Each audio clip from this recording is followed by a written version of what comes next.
They laughed at her uniform. They ignored her silence. But when the millionaire spoke Mandarin, and she answered fluently, the room froze, because this maid wasn't ordinary, and her love story was about to shake the mansion forever.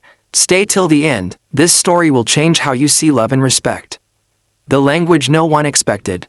The mansion was a world built on marble floors, gold-framed paintings, and quiet power. Every sound echoed with importance, heels clicking, teacups clinking, whispers floating like secrets too dangerous to speak aloud. Ava Johnson moved through that world silently, dressed in a simple maid's uniform, her hair neatly tied back. Ava carried a silver tray with tea so delicately balanced it looked like an extension of her hands. To most people in the room, she was invisible. Just another worker, just another shadow. But Ava noticed everything. She noticed the way the manager stood stiffly, sweat forming beneath expensive suits. She noticed the phones discreetly lifted, recording without permission. She noticed the tension that thickened the air as Mr. Liang, the Chinese-American millionaire and owner of the estate, leaned forward on the sofa. And then, he spoke. Fast, sharp, Mandarin, the words cut through the room like a blade. The head manager's face drained of color. What did he say? Someone whispered. I don't understand, another muttered. Mr. Liang's voice grew firmer, his eyes narrowed. His tone wasn't angry, but disappointed. And in that room, disappointment from a man like him was worse than shouting. The managers panicked. They nodded nervously, smiled falsely. One of them laughed, hoping charm would hide ignorance. It didn't. Mr. Liang slammed his hand lightly against the armrest and spoke again, slower now, heavier. The silence that followed was unbearable. That was when Ava stopped walking. Her hands tightened slightly around the tray. Her heart beat faster, but her face remained calm. She took one quiet step forward. Then another. Gasps rippled through the room. The head manager turned sharply. Hey, what are you doing? Step back. Ava didn't look at him. She looked directly at Mr. Liang, an imperfect, respectful Mandarin. She spoke. Xian Sheng, Qing Yuan Liang Ta Men. Ta Men Bing Fei Bu Zun Zhang, Ji Shi Wei Bei Jiao Dao Rui Qing Ting. Sir, please forgive them. They mean no disrespect. They simply were never taught how to listen. Time stopped. A teacup slipped from trembling fingers and shattered on the floor. Mr. Leon's eyes widened, not in anger, but in pure shock. You, he said softly, switching languages. Where did you learn that? Ava swallowed, finally lowering her gaze. Life, she replied gently. And long nights of learning when no one was watching. The room erupted into whispers. A maid, fluent in Mandarin. The manager stood frozen, embarrassed, exposed. But Mr. Liang did something no one expected. He stood up, walked toward Ava, and smiled. Not the polite smile of a businessman, but the worn smile of a man who had just found something rare. Sit, he said, pointing to the chair across from him. The head manager nearly shouted. Sir, she's staff. She's human, Mr. Liang interrupted calmly, and clearly more prepared than anyone else in this room. Ava hesitated, then slowly, she sat. That was the moment everything changed. Because what no one knew was that Ava Johnson carried a past filled with sacrifice, quiet brilliance, and a love she had buried deep inside her heart. And Mr. Liang, he was about to fall in love, not with her uniform, but with her soul. The mansion felt different after that day. Ava Johnson was no longer invisible. Servants whispered her name with curiosity. Managers avoided her eyes. And Mr. Liang, he noticed everything about her now. The way she walked with quiet confidence. The way she spoke only when necessary. The intelligence that sat behind her calm eyes like a storm held back by grace. But Ava's heart was unsettled. Because the moment she spoke Mandarin, she hadn't just revealed a skill. She had reopened a life she worked hard to forget. That night, in her small room tucked behind the grand estate, Ava sat on her bed holding an old, worn notebook. The pages were filled with Chinese characters written carefully, patiently, written by a younger version of herself who believed knowledge could save her. Her mind drifted backward. Years earlier, Ava was 19 when she met Daniel Chen. He was a scholarship student from Beijing, struggling with English, carrying dreams bigger than his bank account. Ava worked 2 jobs while attending community college, helping her mother pay rent after her father passed away. They met in the quiet corner of a library. She helped him with English. He taught her Mandarin. What started as language exchange turned into laughter. Late-night study sessions turned into shared meals. And slowly, carefully, love grew. Daniel saw Ava, not as a poor girl, not as someone struggling, but as someone brilliant. You don't belong behind, he once told her softly.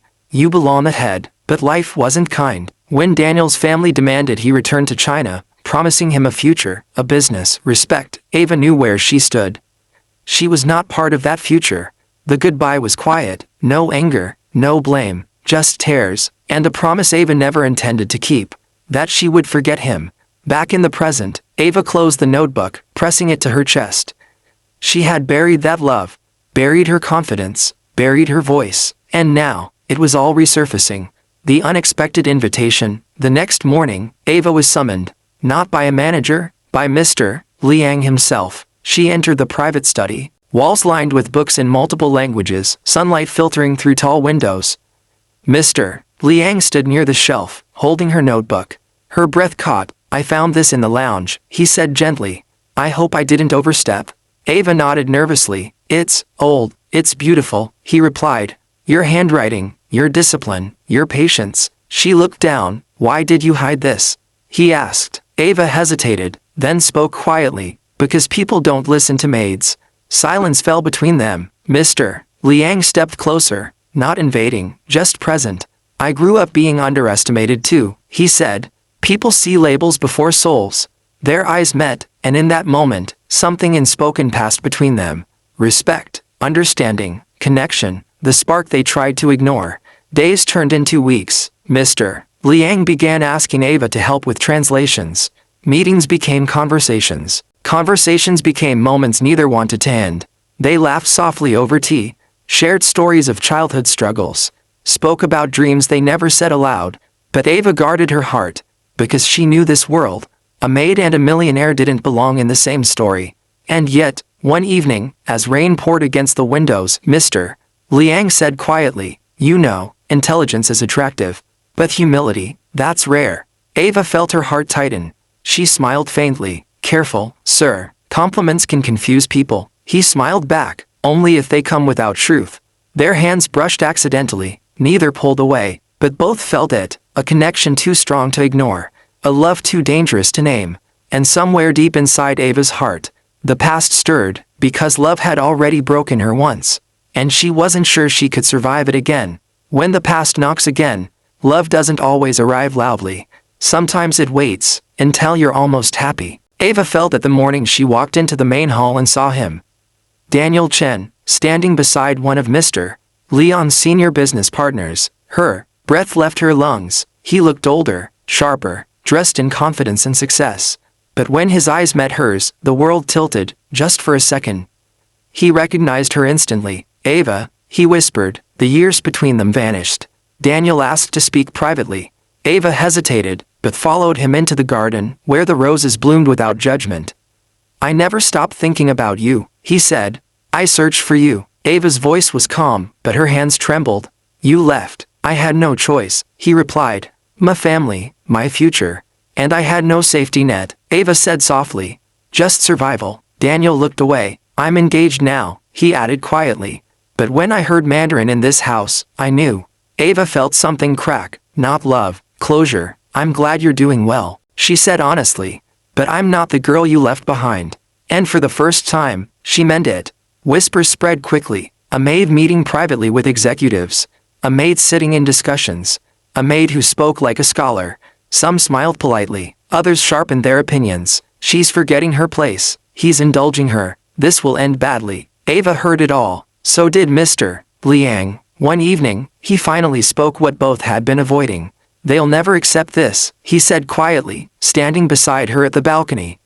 Not easily. Ava nodded. I know. Silence hung heavy. Does that scare you? He asked. She looked at him, really looked. No, she said. Losing myself does. Mr. Liang exhaled deeply. Then, for the first time, he reached for her hand, not accidentally. Not briefly. Intentionally. I won't promise you an easy path, he said, but I will promise honesty, respect, and space to be who you are. Ava felt tears burn behind her eyes. No one's ever offered me that, she whispered. Then let me be the first. She didn't say yes, she didn't say no, but she didn't let go either, and that was enough. Days later, during a formal gathering, Mr. Liang did something bold. He introduced Ava not as Steph, but as his cultural and language consultant. The room buzzed. Ava stood tall, not because she was elevated, but because she was finally seen. Daniel watched from a distance, understanding something too late. Ava had grown, and she had chosen herself. The mansion never looked the same again. Ava Johnson walked through its halls with a quiet confidence. She was no longer just the maid. She was a force of intellect, grace, and courage. And by her side, Mr. Liang walked with a pride that didn't intimidate, but celebrated her. The whispers had not stopped. Some tried to discourage, others to mock. But Ava had learned something stronger than gossip or wealth, her own worth. One evening, the mansion's grand ballroom was lit with chandeliers that reflected golden light across polished floors. Mr. Liang waited at the center, dressed sharply, his calm demeanor hiding a storm of admiration and longing. Ava entered, her heart raced, not from fear, but from certainty. He took her hand. Ava, you've taught me patience, humility, and courage in ways no one else could. I don't care about titles, positions, or whispers. I care about you, always you. Tears glimmered in her eyes. She swallowed the lump in her throat. I've learned that my value isn't defined by what others say. It's defined by what I hold in my heart, and who I choose to trust with it, she replied softly. Their eyes locked. The world outside the mansion could say whatever it wanted, but here, in this room, love was enough. Word spread. Some still doubted, some still judged, but Ava and Mr. Liang didn't need approval. They had respect, honesty, and a connection that no money or prejudice could touch. The mansion, once a place of tension and hierarchy, became a home of possibility. Ava guided projects, shared her knowledge, and inspired others to see beyond labels. And Mr. Liang, he never underestimated the woman who had once been just the maid, but was now undeniably his equal in heart, mind, and spirit. One night, on the balcony overlooking the city lights, Mr. Liang spoke softly. Whatever comes, we face it together. Ava smiled, leaning her head on his shoulder. Together, she whispered, no whispers, no doubts, no limits, just love chosen freely, boldly, and with courage. Some stories are about wealth. Some are about power. This one was about love, respect, and destiny that refuses to be silenced. Stories like Ava's remind us that courage, talent, and love are more powerful than fear or prejudice. Subscribe to Black Inside 2.0 and join a world where every hidden voice is finally seen and every heart deserves its story.